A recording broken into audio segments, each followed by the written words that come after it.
अगला जो क्वेश्चन है वो है राष्ट्रपति, ठीक है।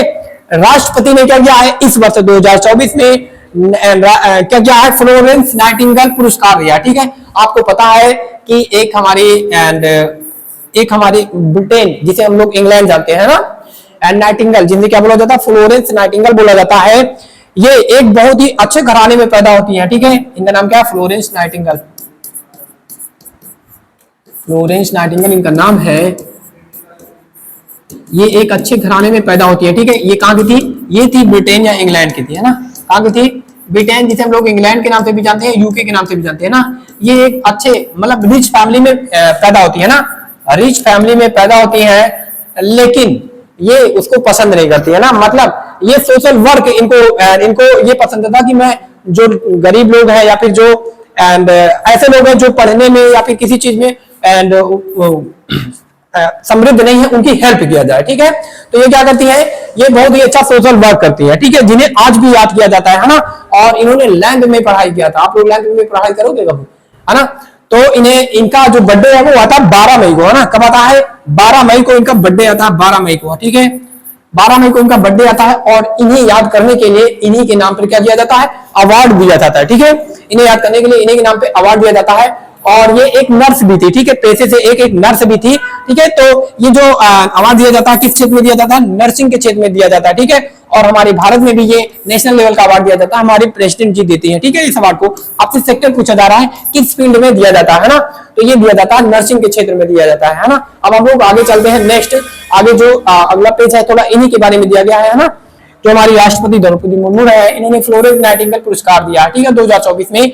और इस पुरस्कार की स्थापना 1900 कब किया गया था, 73 में किया गया था। और आपको पता है यह पुरस्कार उत्कृष्ट नर्सिंग कर्मियों को, है ना, जो हमारी नर्स होती हैं, आपको पता है इस समय जो स्वास्थ्य जो सेक्टर है काफी ज्यादा इसमें लोगों की कमी होती है, जिसके कारण बहुत सारे लोगों की मृत्यु भी हो जाती है ना।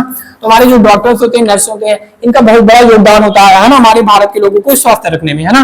तो फ्लोरेंस जो नाइटिंगेल है इन्हीं की याद में, है ना, इन्हीं की याद में ये सब अवार्ड दिया जाता है। और ये किसमें दिया जाता है, नर्सिंग क्षेत्र में दिया जाता है ना। इस स्थापना आपको हमने बता दिया 1973 में इसकी स्थापना होती है। आओ थोड़ा सा हम लोग पढ़ लेते हैं जो फ्लोरेंस नाइटिंगेल है इनके बारे में। देख लो, ये इनका पिक्चर है ना, ये इनका पिक्चर है। देखो इन्हें क्या बोला जाता है, लेडी विथ लैंप बोला जाता है ना। क्या बोला जाता है, लेडी विथ लैंप बोला जाता है। इन्होंने एक क्रांतिकारी लाया था, ठीक है। एंड लेडी विथ लैंप इन्हें बोला जाता है फ्लोरेंस नाइटिंगेल। इनका बर्थडे कब आता है, मई को आता है, ठीक है, 12 मई को इनका बर्थडे आता है। यहाँ पर इनकी नेक्स्ट पिक दूसरी पिक है। और ये कहां से बिलोंग करती है, कहां से बिलोंग करती है, यूके, जिसे हम लोग क्या बोलते हैं, यूनाइटेड किंगडम या ब्रिटेन, ठीक है। चलो अगला जो क्वेश्चन है, इतना था यहाँ पर। नेक्स्ट क्वेश्चन जो तीसरा क्वेश्चन है वो है आपका, हाल ही में महाराष्ट्र सरकार ने किस जगह पर जनजातीय, ठीक है, विश्वविद्यालय की स्थापना करने की घोषणा कर दिया है ना।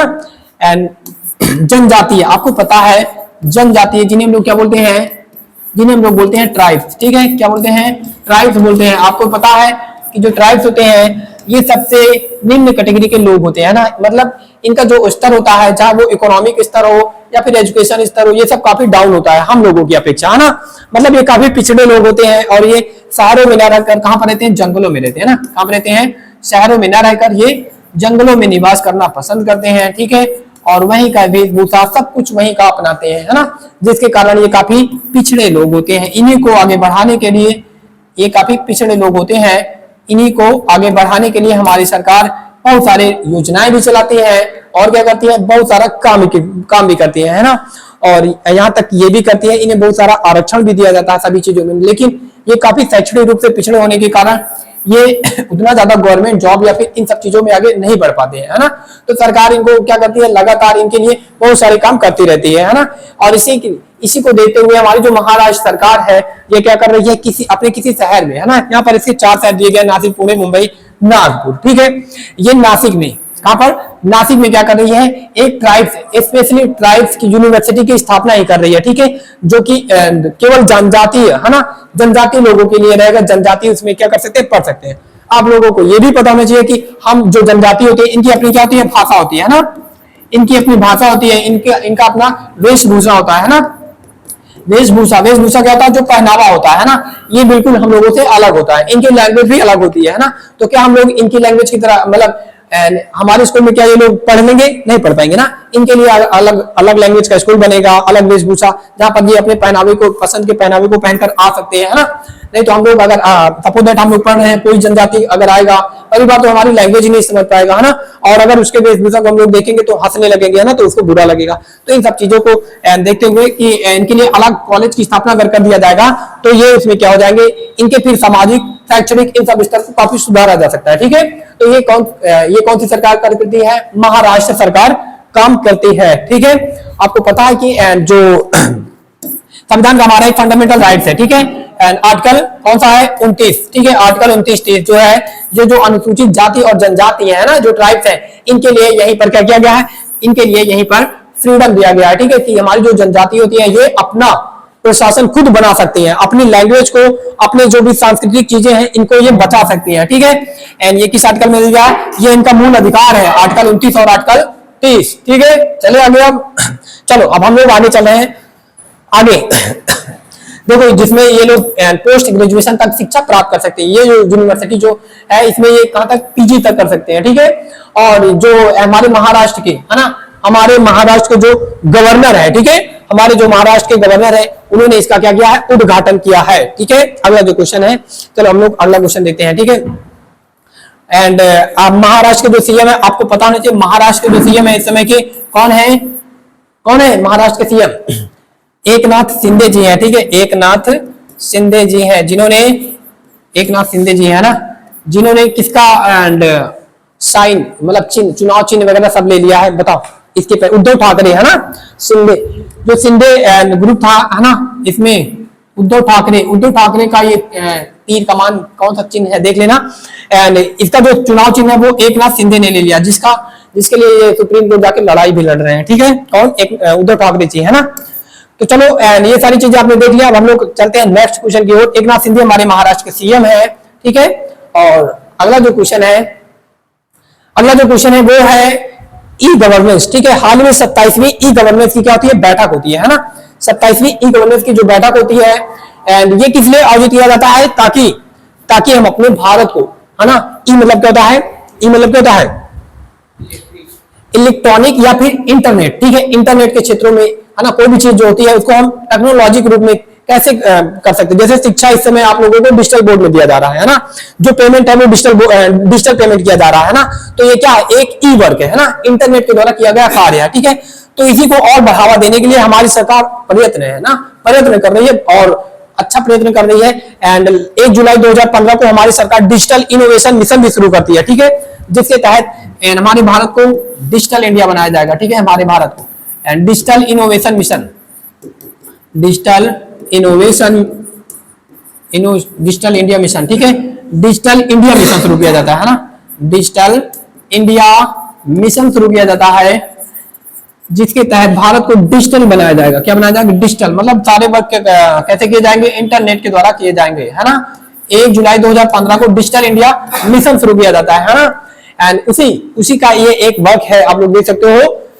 एंड ई गवर्नेंस, राष्ट्रीय ई गवर्नेंस जो सम्मेलन होता है, इसकी बैठक किया जा रहा है। ठीक है, एंड इसमें गवर्नमेंट के आदमी होते हैं जो कि क्या करते हैं, कैसे और इंडिया को क्या करना, डिजिटल की तरफ ले जाना है। एंड ये लोग उस पर बैठ के बातें करते हैं। ठीक है, तो आपको पता है होना चाहिए कि इस बार की जो थीम रखा गया, क्या रखा गया? ठीक है, इस बार की थीम क्या रखा गया है? बता सकते हो अगर कोई अच्छा दिमाग लगाएगा, जो भी एंड सतत विकास बताए ना, कोई भी जो देश होता है वो सतत विकास की ओर बढ़ रहा है। ठीक है, जो कॉप की बैठक होती है उसमें सभी देशों को टास्क दिया जाता है कि आप सतत विकास की तरफ बढ़ो। 30 गोल दिए गए हैं, है ना, पढ़ाया नहीं पढ़ाया? 30 गोल दिए हैं, उन 30 गोलों को आपको अचीव करना है। ठीक है, तो अगर आपको सतत विकास अगर किसी ऑप्शन में दिख रहा हो, जैसे इंग्लिश में बोला जाता है सस्टेनेबल डेवलपमेंट। ठीक है, क्या बोला जाता है? सस्टेनेबल डेवलपमेंट बोला जाता है। अगर वो कहीं पर दिख रहा होगा तो वही क्या हो जाएगा? राइट आंसर हो जाएगा। कौन सा भारत? विकसित भारत, है ना। कौन सा ऑप्शन है? विकसित Bharat secure and sustainable E service delivery. ठीक है, यही क्या हो जाएगा? राइट आंसर हो जाएगा। पेपर में भी आप देखो कि कौन सा जो ऑप्शन है पर्यावरण की दृष्टि से रिलेटेड है। ठीक है, पर्यावरण से रिलेटेड है, वही ऑप्शन ज्यादा प्रेफर माना जाता है। ठीक है, चलो अब हम लोग आगे चल रहे हैं। इसके तहत क्या किया जाएगा? हमारी जो भारत है है ना, इसमें इलेक्ट्रॉनिक्स और टेक्नोलॉजी को क्या किया जाएगा, सारे वर्गों में इंक्लूड किया जाएगा, है ना। अब चलो हम लोग आगे बढ़े नेक्स्ट क्वेश्चन की ओर। ये रहे हमारे, कौन है ये, दिख रहा है प्रधानमंत्री नरेंद्र मोदी तो जी तो नहीं है, ठीक है। हमारे जो मोटा भाई है क्या, मोटा भाई भी तो नहीं लग रहे, ठीक है, चलो मोटा भाई नहीं है। जो इलेक्ट्रॉनिक्स और ब्रॉडकास्टिंग मिनिस्ट्री है उन्हीं के ये वो होंगे, ठीक है, मिनिस्टर वगैरह होंगे, है ना।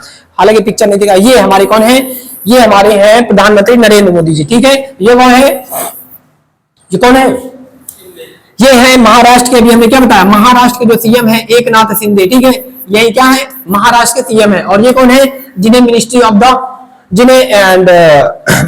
द ईयर का अवार्ड दिया गया है, ठीक है। किसे दिया गया है, इनके पास पृथ्वी और विज्ञान मंत्रालय है ना। ये है जितेंद्र सिंह, यहाँ नाम पर लिखा देख लो, ये है वाइस सीएम, ठीक है। और ये हमारे प्रधानमंत्री नरेंद्र मोदी है, ठीक है। 3 से 4 सितंबर के बीच में ये क्या होती है, इसकी बैठक होती है ना। चलो अब हम लोग आगे बढ़ रहे हैं। और अभी हमने बताया था डिजिटल इंडिया जो मिशन है, ये कब शुरू किया गया था, डिजिटल इंडिया मिशन कब शुरू किया गया, डिजिटल इंडिया जो मिशन है 1 जुलाई 2015 को शुरू किया गया, ठीक है। ये स्कीम याद करना, ये हमारे इंटरनेट से संबंधित स्कीम है। चलो अगला जो क्वेश्चन है वो है सितंबर को किस राज्य सरकार ने डेंगू बुखार, है ना, अभी हाल में सितंबर में कि कोई एक राज्य वहां पर डेंगू को, जो कि एक एनाफिलिस है ना, कौन सा मच्छर है वो, मादा एनाफिलिस, है ना। ये जो मच्छर है इसी के काटने से डेंगू होता है आपका, है ना। एंड यहाँ पर एकाधिक मतलब बहुत सारे डेंगू के मरीज पाए गए, ठीक है। तो इसने इस बीमारी को वहां पर महामारी इंक्लूड कर दिया, है ना, क्या कर दिया, महामारी में शामिल कर दिया, मतलब इस बीमारी को महामारी घोषित कर दिया गया, ठीक है। महामारी घोषित कर दिया। बताना है आपको कौन सा राज्य है ये, ठीक है। यहाँ के जो सीएम है वो है सिद्धारमैया, जो कि एक कांग्रेस के सीएम है, ठीक है। थावर चंद गहलोत यहाँ के गवर्नर है ना। बताओ कौन सा राज्य है वो, कर्नाटका है, ठीक है। सिद्धारमैया कहाँ के सीएम है, सिद्धारमैया सीएम है वो है कर्नाटका के, ठीक है। कौन सी सरकार है, ये यहाँ के सीएम है ना। सरकार किसकी है, कांग्रेस की सरकार है ना। तो ये कौन सा राज्य है, कर्नाटका, ठीक है। एंड डेंगू जो कि एक मादा मच्छर जिसका नाम है एनाफिलिस मच्छर, ठीक है, इसी के काटने से होता है, मादा मच्छर एनाफिलिस, इसी के काटने से ये बीमारी होती है, ठीक है। जिसके बाद काटने के बाद प्लेटलेट्स वगैरह काफी कम हो जाती है ना। चलिए अब आगे चले। हाल ही में एंड थावरचंद गहलोत और जो सिद्धारमैया इनके बीच में थोड़ा डिस्प्यूट भी होता है ना, कुछ बातों को लेकर। तो देखो एंड जो डेंगू है इस राज्य में, ठीक है, इस राज्य में इसको क्या कर दिया, पेंडेमिक घोषित कर दिया है ना। जैसे कुछ समय पहले कोरोना जो आया था, हमारी सरकार ने कोरोना को पेंडेमिक महामारी घोषित कर दिया था ना।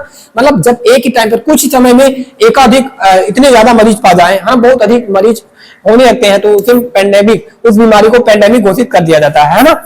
चलो यहाँ पर दिया गया देख लेना आप, ये है आपका मच्छर, ठीक है, इसी के काटने से होता है डेंगू, है ना।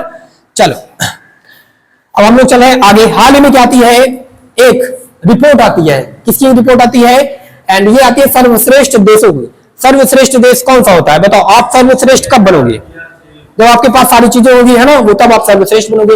मतलब आपके लोग, आपके यहाँ जो लोग रह रहे हैं वो खुशहाल होंगे, है ना। क्या बारे में, आपके यहाँ जो लोग रह रहे हैं उनको कोई प्रकार की दिक्कत नहीं होगी, आपका देश ज्यादा कार्बन का उत्सर्जन नहीं करेगा, है ना, एक कार्बन न्यूट्रल कंट्री होगा, आपके देश के पास काफी पैसा होगा, है ना, आप काफी क्या होगा, आपकी जीडीपी काफी अच्छी होगी, है ना। अगर ये सारी चीजें अच्छी है, मतलब जो भी रिपोर्ट आती है, वो जहां वर्ल्ड हैप्पीनेस रिपोर्ट हो, है ना, वर्ल्ड फ्रीडम इंडेक्स हो, या फिर पासपोर्ट फायर पावर इंडेक्स जो होती है, एंड पासपोर्ट को लेकर जो रिपोर्ट आती है, अगर सभी जो विश्व की सभी रिपोर्टें आती हैं, अगर आपका देश उसमें टॉप 10 में बना हुआ है, इसका मतलब आपका जो देश है सर्वश्रेष्ठ है ना। टॉप 10 आपके यहाँ जो प्रेस है उसको फ्रीडम दी जाती है, आपका देश काफी खुशहाल है, शांति है ना, सब चीज की तो रिपोर्ट आती है, आप लोग जानते हो, है ना। तो आपका देश सर्वश्रेष्ठ माना जाएगा, ठीक है। इसमें बताना है कि कौन सा देश सबसे ज्यादा सर्वश्रेष्ठ है। हमारा भारत 50वें नंबर का सर्वश्रेष्ठ देश है, ठीक है। कौन से नंबर का, 50वें 54वें नंबर का सर्वश्रेष्ठ देश है ना। टॉप 10 क्या, टॉप 30 से भी बाहर है ना, टॉप 40 से भी बाहर है। तो बताना है इसमें कौन सा देश है ना। यहाँ पर विश्व की लगभग 50% ऑर्गेनाइजेशन का हेडक्वार्टर स्थित है ना। कौन सा देश है, स्विट्जरलैंड, ठीक है, ये टॉप पे बना हुआ है ना। दूसरे नंबर पे कौन सा देश हो सकता है, हाँ दूसरे नंबर पे जापान है। तीसरे नंबर पे कौन है, तीसरे नंबर पे अमेरिका है, ठीक है। तो ये विश्व के सर्वश्रेष्ठ देशों में से एक है, ठीक है। जापान की जीडीपी है भारत से भी ज्यादा 4 ट्रिलियन है, ठीक है। यहाँ पर सारे देशों की एंड मैंने लिस्ट लगा दिया है, आप देख लेना, ठीक है। भारत 52वें स्थान पे, कितने स्थान पे है? 52वें स्थान पे भारत है अपना, है ना, भारत 52वें स्थान पे है। अब देख सकते हो यहाँ पर वर्ल्ड प्रेस फ्रीडम इंडेक्स में भारत की रैंक 159 होती है। खुशहाली रैंक में कहाँ रहता है? पर्यावरण रैंक में कहाँ रहता है? भ्रष्टाचार रैंक में, है ना, करप्शन इंडेक्स में 80 नंबर पर रहता है। तो एंड इस हिसाब से हमारे भारत को बढ़िया स्थान मिला है ना। यहाँ पर लिखा है स्विट्जरलैंड, देखो यहाँ की बेस्ट कंट्री है, हैशटैग इसे पहला नंबर मिला है, ठीक है। और यूरोपियन कंट्री जहां वो वर्ल्ड हैप्पीनेस रिपोर्ट में हो या कोई नहीं हो, सब टॉप पे बने रहते हैं, ठीक है। यहाँ की जो पॉपुलेशन कितनी है?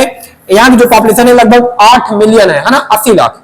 8 मिलियन का मतलब क्या होता है? 8 दाम 80 लाख, 1 मिलियन में 10 लाख, 8 मिलियन में 80 लाख, ठीक है। तो 80 से 90 लाख के बीच में पॉपुलेशन है, जितनी आप देख सकते हो एंड इजराइल के, है ना। और यहाँ की जो टोटल जीडीपी है वो 885 बिलियन है, ठीक है।